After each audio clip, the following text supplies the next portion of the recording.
গত এক সপ্তাহে ইউক্রেনের খার্কিভ এবং দোনেৎস্কের 4টি বসতি দখলে নেয়ার দাবি করেছে রাশিয়ার প্রতিরক্ষা মন্ত্রণালয়। দেশটির সামরিক স্থাপনা লক্ষ্য করে অন্তত 32 বার ক্ষেপণাস্ত্র হামলা চালানোর কথাও জানানো হয়। সীমান্তবর্তী অঞ্চলগুলোতে ইউক্রেনের অন্তত 47টি ড্রোন প্রতিহতের দাবি রুশ প্রশাসনের। একই দিন রাশিয়ার একটি তেলের ডিপোতে পাল্টা হামলার দাবি করেছে কিয়েভ।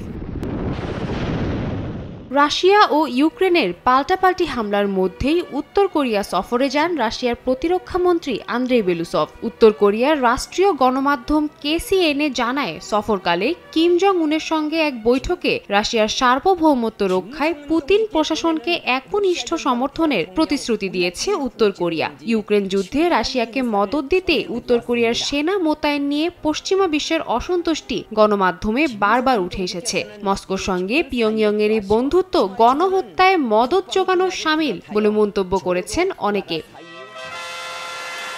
চলতি মাসে দূরপাল্লার ক্ষেপণাস্ত্র হামলার বিষয়ে ইউক্রেনকে যুক্তরাষ্ট্রের সমর্থন দেওয়ার তীব্র নিন্দা জানান কিম। এর পরিপ্রেক্ষিতে কিয়েভে মস্কোর হামলাকে সাধুবাদ জানিয়ে একে সময়োপযুক্ত এবং কার্যকরী পদক্ষেপ বলে ব্যাখ্যা দেন তিনি। এর আগেও ইউক্রেনে রাশিয়ার সামরিক অভিযানকে আত্মরক্ষামূলক বলে উল্লেখ করেছে উত্তর কোরিয়া।